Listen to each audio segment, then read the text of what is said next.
Now another topic within decision support system is components of DSS. Again, I repeat, another topic which is related to decision support system is components of DSS. More precise, we can say that there are three main components of DSS. That is database, model base, and user interface, that is dialog manager. Again, I repeat, there are three main components of decision support system. That is database, model base and dialog manager. अगर आपको याद हो तो हमने model driven DSS देखा था और data driven DSS देखा था. अगर डेटा ड्रिवन डीएसएस है तो वहां पे database is the important component. अगर मॉडल ड्रिवन डीएसएस है then we can say model base is the important component. But dialogue manager which is the user interface वो दोनों में कॉमन रहेगा. राइट अगर हम डेटाबेस के साथ डील करना चाहते हैं तो ऑब्वियसली वहां पे डीबीएमएस हमको यूज करेंगे, that is database management system हम यूज करेंगे. और अगर हम मॉडल बेस को यूज करना चाहते हैं तो वहां पे हम MMS that is model management software का हम वहां पे यूज करेंगे. right so it depends that whether it is data driven DSS or model driven DSS or it is a both. अगर दोनों है तो उस हिसाब से ये वर्क करेगा. अगर डेटा ड्रिवन है तो डेटाबेस का यूज करके ये डीएसएस वर्क करेगा. मॉडल बेस्ड डीएसएस है तो मॉडल बेस का यूज करके, that is model driven DSS है तो ये मॉडल बेस का यूज करके वो वर्क करेगा. But the important thing is that we need to remember that dialog manager which is user interface वो दोनों में आएगा. Right? So students, we can say that there are three important components of DSS, that is database, model base and dialog manager. Over here dialog manager is also considered as a user interface कि जिसका use करके जो भी users होंगे वो DSS के साथ interact कर सकते हैं या फिर DSS के जो कंपोनेंट्स है that is hardware, software, procedure, database, right, उसके साथ वो लोग डील कर सकते हैं. अगर हम डेटाबेस की बात करें तो अगर डेटाबेस यूज करना है तो हमें वहां पे कोई डीबीएमएस यूज करना पड़ेगा, that is database management system, right. और अगर डीबीएमएस के साथ मतलब डील करना है तो मे बी पॉसिबल कि वो डेटाबेस अगर कोई रिमोट सर्वर पे है तो हमें इंटरनेट का यूज करना पड़ेगा या फिर हमारे खुद की ऑर्गेनाइजेशन में वो डेटाबेस है तो हम कॉर्पोरेट इंट्रानेट का यूज कर सकते हैं, एक्स्ट्रानेट का यूज कर सकते हैं, नेटवर्क का यूज कर सकते हैं, दूसरे कंप्यूटर सिस्टम्स का हमें यूज करना पड़ेगा ताकि हम डेटाबेस के साथ हम डील कर सके. और अगर हम मॉडल बेस की बात करें तो वहां पे मॉडल मैनेजमेंट सॉफ्टवेयर होंगे कि जो एक्सटर्नल डेटाबेसेस को एक्सेस करके हमें डिसीजन लेने में हेल्प करेगा. और obviously external database means the database which is external to our organisation. हमारे ऑर्गेनाइजेशन की खुद की वो डेटाबेस नहीं है, right. So students, these are the three main components of DSS, model base, database and dialog manager. Okay, first of all we will talk about model base. Now this model base will allow managers and decision makers for analysis. अगर उन्हें internal and external data के ऊपर analysis करना है तो ये model base which is the main component of DSS वो हमें हेल्प करेगा डिसीजन मेकर्स को या फिर more precise we can say managers को वो हमें एनालिसिस करने में हेल्प करेगा. That is the component that is model base. और हम ऐसा कह सकते हैं यहाँ पे हमने एक वर्ड यूज किया है दैट इज क्वांटिटेटिव एनालिसिस. हम सिंपल एनालिसिस की बात नहीं कर रहे हैं, we are talking about quantitative analysis कि जिसके अंदर मैथमेटिकल कंसेप्ट्स यूज होंगे, स्टैटिस्टिकल कंसेप्ट्स यूज होंगे, measurements, right. These are the different things कि जो हम क्वांटिटेटिव एनालिसिस के अंदर कंसिडर करेंगे. मतलब मैथमेटिकल फॉर्मूला का यूज करके हम वहां पे एनालिसिस कर सकते हैं या फिर स्टैटिस्टिकल कंसेप्ट्स का यूज करके हम वहां पे एनालिसिस कर सकते हैं. एंड ऐसा एनालिसिस कि जो बोथ टाइप ऑफ डेटा के ऊपर हमें करने की जरूरत है, that is internal data as well as external data. So इस हिसाब से ये जगह पे model based managers and decision makers को हेल्प करेगा. More precise model driven DSS, right, ये मॉडल बेस का यूज करेगा बिकॉज जिसके अंदर हमें क्वांटिटेटिव एनालिसिस करने की जरूरत है, मोर प्रिसाइज मैथमेटिकल एनालिसिस करने की जरूरत है, right. So in short we can say students कि ये मॉडल बेस का पर्पस क्या होगा। ऑब्वियसली मॉडल बेस का पर्पस ये होगा कि हम जो डिफरेंट वेराइटीज ऑफ मॉडल्स है, मैथमेटिकल मॉडल है, स्टेटिस्टिकल मॉडल है, राइट, जो भी डिफरेंट वेराइटीज ऑफ मॉडल्स है कि जो ये एनालिसिस करने में काम लगता है और एनालिसिस करने के बाद डिसीजन मेकर को डिसीजन लेने में हेल्प करता है, डिसीजन मेकिंग प्रोसेस में हेल्प करता है, right? That is the main purpose of model base, right? Again I repeat, what is the main purpose of model base? जो भी different varieties of models है, right, उन्हें access करने में और डिसीजन मेकर को हेल्प करेगा ताकि वो लोग डिसीजन मेकिंग प्रोसेस में अच्छी तरह से डिसीजन ले सके, right? Okay, now this model base के अंदर कौन सा आता है software? That is MMS, that is model management software.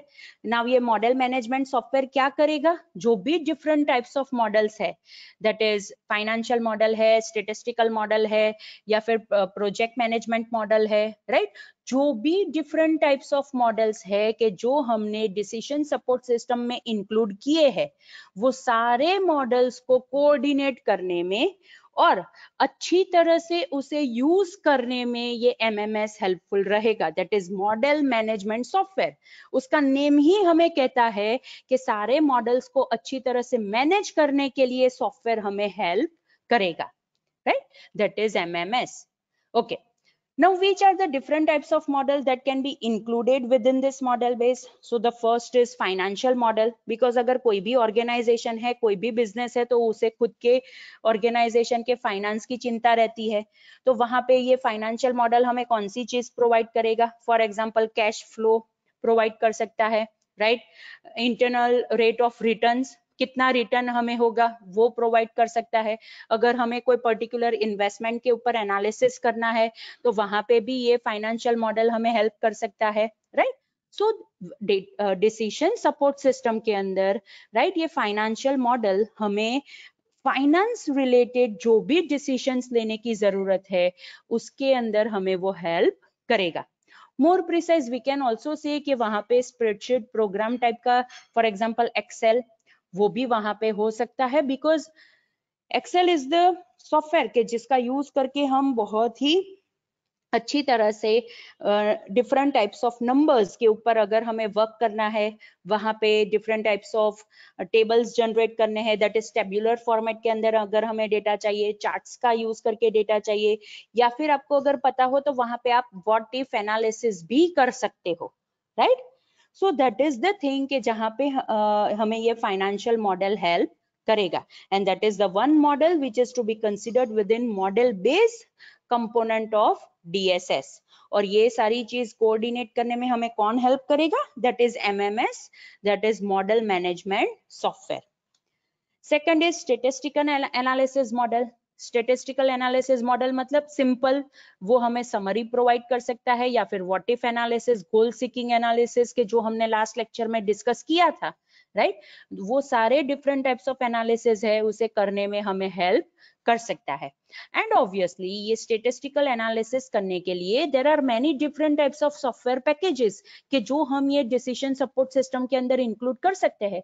Simple में जैसे मैंने अभी आपको बताया कि माइक्रोसॉफ्ट एक्सेल की हम बात करें तो माइक्रोसॉफ्ट एक्सेल के अंदर भी बहुत सारे स्टेटिस्टिकल फॉर्मूलाज है, ये what if analysis, goal seeking analysis, right, ये सारी चीज हम उसका यूज करके भी कर सकते हैं। सो वी कैन से कि DSS के अंदर हम ऐसे सॉफ्टवेयर पैकेजेस इंक्लूड करेंगे कि जो हमें स्टेटिस्टिकल एनालिसिस करने में हेल्प करेगा। एंड ऑब्वियसली अगर हम सिंपल स्टेटिस्टिकल प्रोग्राम की बात करें तो वो तो हमें पता है कि एवरेज कैलकुलेट करने में काम लगता है, कोरिलेशन, रिग्रेशन, स्टैंडर्ड डेविएशन, ये सारे टर्म्स तो आपको ऑलरेडी पता है कि जो हम स्टेटिस्टिक्स के अंदर यूज करते हैं, और वहां पे हमें ये स्टेटिस्टिकल एनालिसिस मॉडल भी यूज मतलब हेल्पफुल हो सकता है, right? So that is a second type of model, that is statistical analysis model. Okay, now another model is graphical model. As the name says, graphical model हम क्यों use करेंगे? मतलब ऐसे प्रोग्राम्स के, ऐसे सॉफ्टवेयर पैकेजेस के जो हमें मतलब डिसीजन मेकर को ग्राफिकल डिस्प्ले करता है डेटा एंड इंफॉर्मेशन का, कि जिसका यूज करके वो लोग डिसीजन ले सके, right. So that is graphical model. इसके अंदर हम पावर पॉइंट है, कैड है, that is computer aided design, उसका भी यूज कर सकते हैं, राइट। ताकि हम क्या कर सकते हैं, हम ऐसे डेटा, ऐसी इंफॉर्मेशन को डिजाइन करेंगे, डेवलप करेंगे, ताकि और उसे हम ग्राफिकल मैनर में डिस्प्ले करेंगे, राइट, ताकि उसके ऊपर से हम अच्छी तरह से डिसीजन ले सके। सो ऐसे प्रोग्राम्स, ऐसे software packages are included in graphical model, कि जिसका यूज करके डिसीजन मेकर ग्राफिकली डेटा को रिप्रेजेंट कर सकते हैं और उसके ऊपर से वो लोग डिसीजन ले सकते हैं, right. So that is the thing which we can do with the help of graphical model. Okay, now next type of model is project management model. Project management model मतलब obviously as the name says, हमारे organisation के अंदर जो भी large projects है, right, उनके जो भी क्रिटिकल एक्टिविटीज है उसको आइडेंटिफाई करने के लिए हम ये प्रोजेक्ट मैनेजमेंट मॉडल का यूज कर सकते हैं।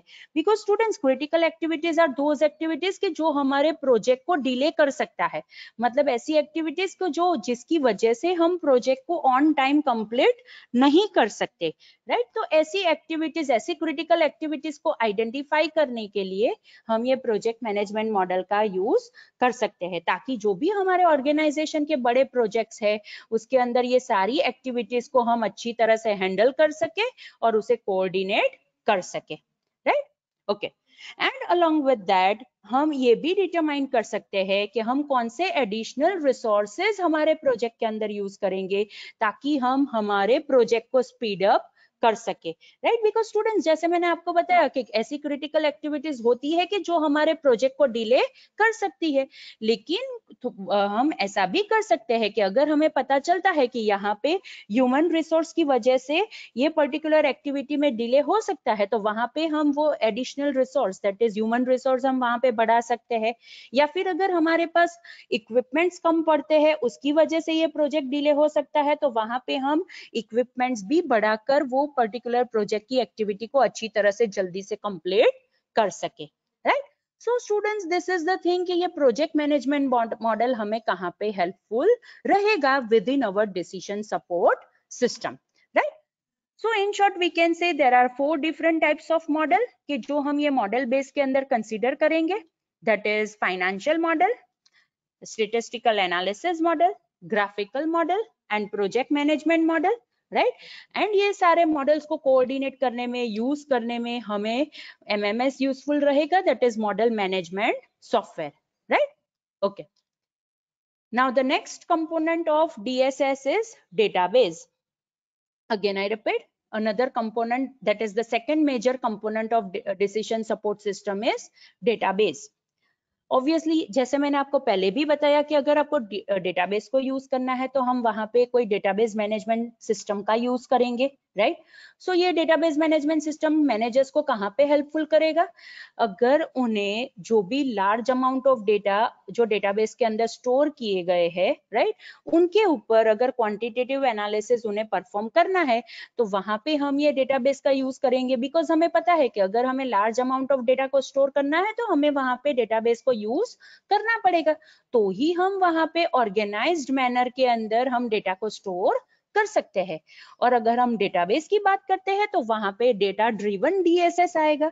जैसे मॉडल बेस की हमने बात की थी तो वहां पे मॉडल ड्रिवन डीएसएस था, तो यहाँ पे डेटाबेस है तो with over here we have to consider data driven DSS, right. और डेटा ड्रिवन डीएसएस क्या करेगा, जो भी कंपनी की डेटाबेस है, राइट, उसके ऊपर क्वांटिटेटिव एनालिसिस करने में हेल्प करेगा।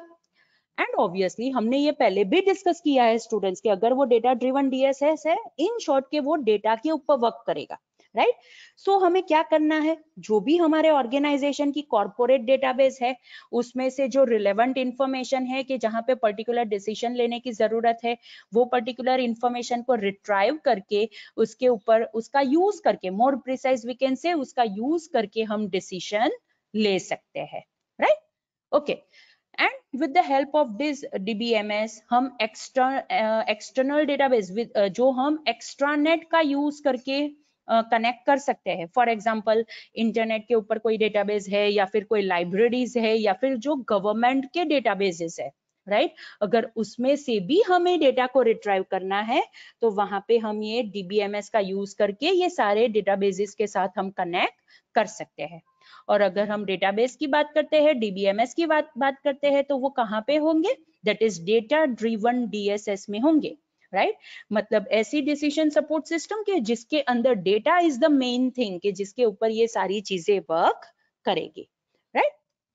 ओके, अनदर इंपॉर्टेंट थिंग कि अगर हम डेटाबेसेस की बात करें तो ये तो हमने पहले भी डिस्कस किया था कि इंटरनल डेटाबेसेस हो सकते हैं, एक्सटर्नल डेटाबेसेस भी हो सकते हैं, राइट। सो DBMS का यूज करके हम ये दोनों टाइप के डेटाबेस को एक्सेस करके, राइट, और कंपनी के अंदर जो सिचुएशन अराइज हुई है, जो भी अनयूजुअल सिचुएशन अराइज हुई है कि जिसके अंदर डिसीजन लेने की जरूरत है, तो डिसीजन मेकर्स को वो सिचुएशन को समझने में और उसके रिलेटेड जो दूसरे पैरामीटर्स है, एनवायरमेंट है, उसको समझने में ये हमें हेल्प करेगा। बिकॉज हमारे कंपनी रिलेटेड सारे डेटा कहाँ पे स्टोर किए गए हैं?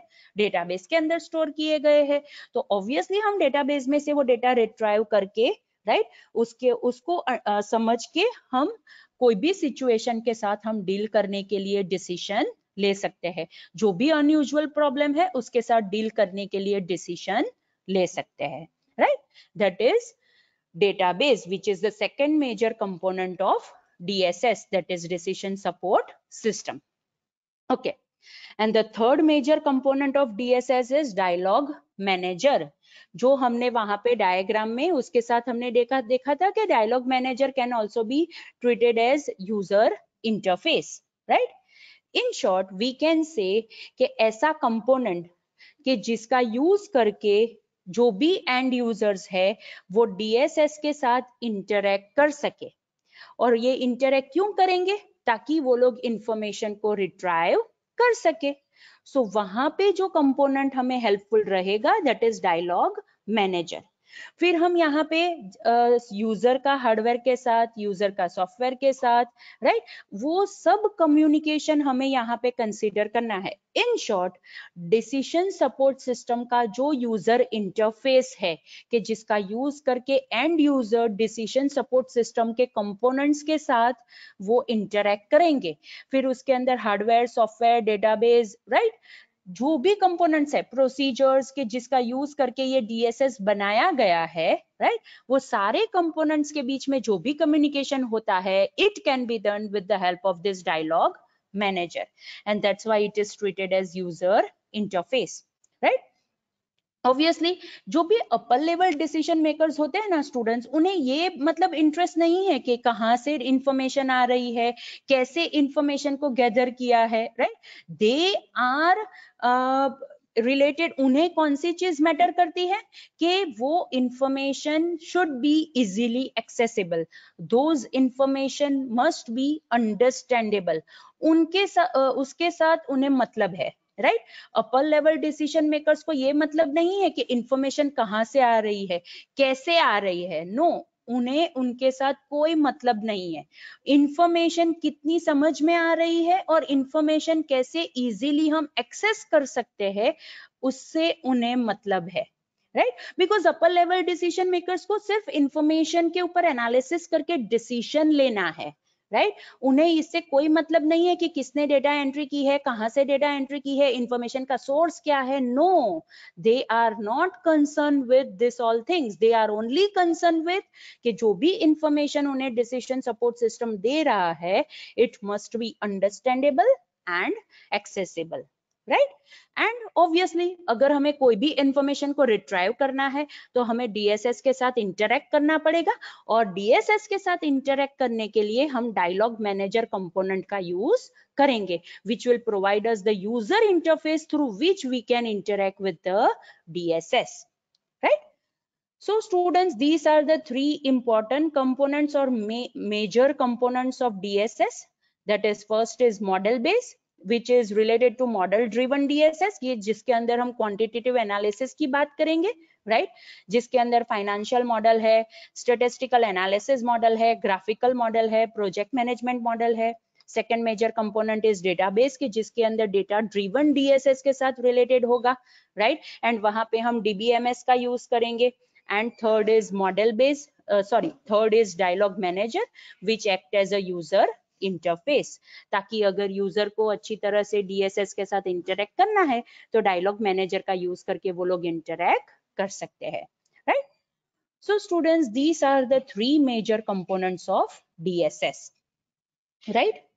So ये components of DSS topic भी यहाँ पे complete होता है. Okay. Now after this, the topic is comparison of DSS and MIS. Again, I repeat, the topic is comparison between DSS and MIS. That is decision support system and management information system. और वो दोनों के बीच में हमें यहाँ पे comparison करना है. Okay. And this comparison as usual हम जिस हिसाब से comparison करते हैं which depends on various factors, सारे factors यहाँ पे list out किए गए हैं and along with that DSS और MIS के बीच में जो भी difference है वो यहाँ पे compare किया है, right? So this comparison is based on problem type, users, support, emphasize, approach, system, speed, output and development. Right? So these are various factors के जिसके ऊपर हमें ये दोनों सिस्टम के बीच में कंपैरिजन करना है. Okay. Now the thing is that students, मैंने आपको MIS समझाया, that is Management Information System. मैंने आपको DSS भी समझाया, that is Decision Support System. Right? अब यहाँ पे जो कंपैरिजन है वहां पे फैक्टर्स भी लिखे गए हैं कि किसके ऊपर हमें ये कंपैरिजन करना है. Right? Now what you have to do, I am giving you one task. आपको ये comparison को खुद समझना है. Because obviously मैंने आपको समझाया है कि MIS क्या है, DSS क्या है, MIS कहाँ पे हेल्पफुल रहेगा, DSS कहाँ पे हेल्पफुल रहेगा, दोनों के कंपोनेंट्स क्या है, दोनों के इनपुट आउटपुट्स क्या है, सारी चीजें मैंने आपको एक्सप्लेन कर दी है, right? So the only the thing is that कि यहाँ पे आपको दो सिस्टम्स को कंपेयर करना है और ये फैक्टर्स भी लिस्ट आउट किए गए हैं कि किस हिसाब से कौन से फैक्टर्स का यूज करके हमें यहाँ पे कंपैरिजन करना है, राइट? सो ये कंपैरिजन आपको खुद समझना है. दिस इज द टास्क कि जो मैं आपको दे रही हूँ, राइट? कि आपको DSS और MIS के बीच में जो कंपैरिजन है वो आपको खुद समझना है. मैंने यहाँ पे फैक्टर्स भी लिस्ट आउट कर दिए हैं, राइट? ओके. सो अगर आज के लेक्चर में आपको कोई डिफिकल्टी है, कोई डाउट है तो आप मुझे पूछ सकते हो. And after that we will end our lecture.